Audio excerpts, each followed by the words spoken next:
Lo pernah nggak ketemu orang yang dari kecil selalu dicap pintar? Ranking 1 terus, piala akademik numpuk, hafalan lancar, bahkan ikut lomba sampai ke tingkat nasional. Semua orang salut, orang tua bangga, guru percaya dia bakal jadi orang besar. Tapi begitu masuk dunia nyata, ternyata hidupnya keteteran. Ada yang gagal di kerjaan, ada yang bingung ambil keputusan, ada juga yang jatuh mentalnya. Ironis, ya? Orang yang katanya punya modal lebih justru bisa jatuh duluan.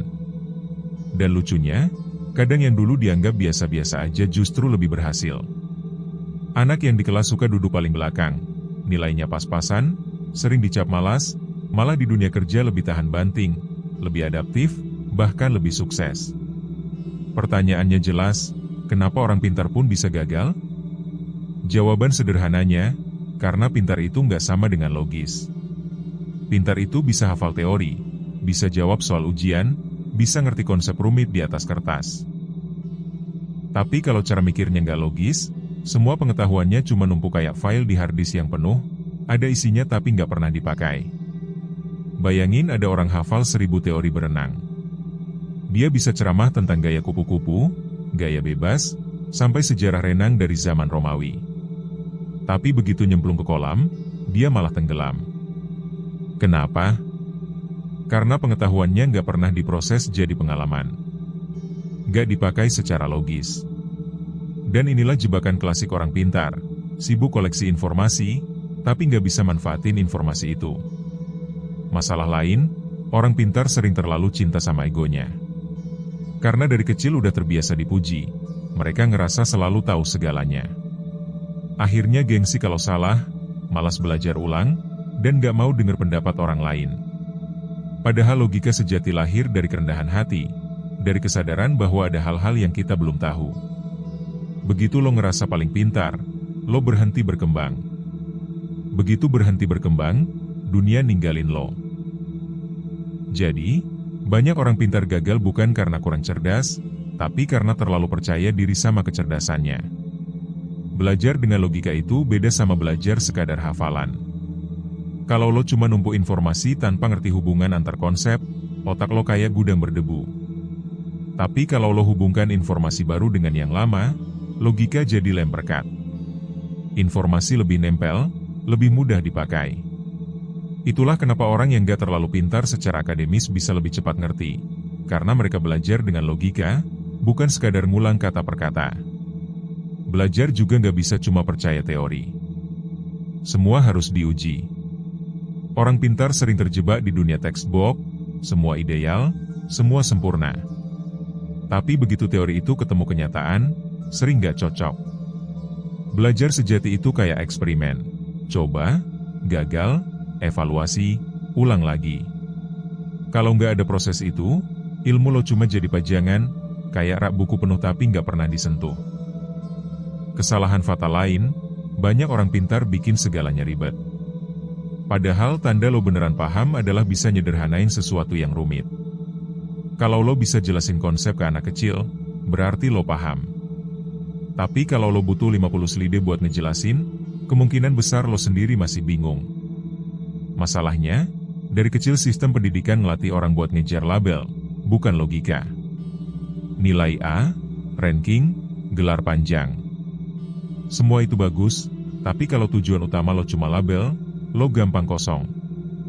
Gelar bisa nempel di nama, tapi logika nempel di kepala. Dan di dunia nyata, yang bikin lo survive adalah logika, bukan label. Sekolah itu tempat yang jawabannya jelas. Ada kunci jawaban, ada pilihan ganda. Kalau lo rajin hafal, lo aman. Tapi begitu keluar ke dunia nyata, nggak ada kunci jawaban. Lo harus bikin sendiri. Itulah kenapa banyak orang pintar sok begitu masuk kerja. Mereka terbiasa dikasih instruksi, bukan bikin strategi. Terbiasa diuji dengan soal, bukan diuji dengan realita. Ada satu bias psikologi yang menarik, namanya Dunning-Kruger Effect. Orang dengan kemampuan rendah sering overconfident, ngerasa paling bisa. Tapi lucunya, orang pintar juga bisa kena versi berbeda, karena terbiasa dipuji, mereka overestimate diri sendiri. Akhirnya malas belajar, malas adaptasi, dan jatuh ketika dunia berubah. Jadi kepintaran bisa jadi jebakan kalau lo nggak hati-hati. Bandingin sama orang yang nggak dianggap pintar-pintar banget. Mereka nggak punya beban ego, jadi belajar pakai logika. Nggak malu salah, nggak takut gagal. Hidup mereka dianggap kayak puzzle, dicoba, diputar, kadang salah, tapi akhirnya ketemu jalan. Mereka mungkin gak hafal teori, tapi ngerti gimana cara main. Dan dalam hidup, ngerti cara main lebih penting daripada hafal aturan di kertas. Belajar sejati itu bukan sekadar tahu apa, tapi ngerti kenapa. Kenapa rumus itu ada, kenapa metode itu dipakai, kenapa konsep itu relevan. Kalau lo ngerti alasannya, lo bisa fleksibel, bisa adaptasi. Tapi kalau lo cuma tahu apa tanpa kenapa, lo gampang panik ketika situasi berubah. Itu sebabnya orang biasa yang belajar dengan logika bisa ngalahin orang pintar yang cuma hafal. Banyak orang pintar gagal karena mereka takut salah. Dari kecil terbiasa benar, terbiasa dipuji. Padahal salah bikin lo evaluasi, evaluasi bikin lo tumbuh. Lebih baik salah berkali-kali tapi ngerti logikanya, daripada sekali benar tapi nggak tahu kenapa. Sejarah juga ngasih banyak contoh. Nikola Tesla jenius, idenya luar biasa, tapi miskin seumur hidup. Thomas Edison gak sepintar Tesla secara teori, tapi lebih logis dalam eksperimen, lebih cerdas dalam bisnis, hasilnya namanya jauh lebih melegenda. Kalau lo merasa gak sepintar orang lain, santai aja. Pintar itu bonus, logis itu senjata. Orang pintar tanpa logika gampang tumbang, tapi orang biasa dengan logika bisa ngalahin siapapun. Jadi jangan sibuk jadi pintar, sibuklah jadi logis.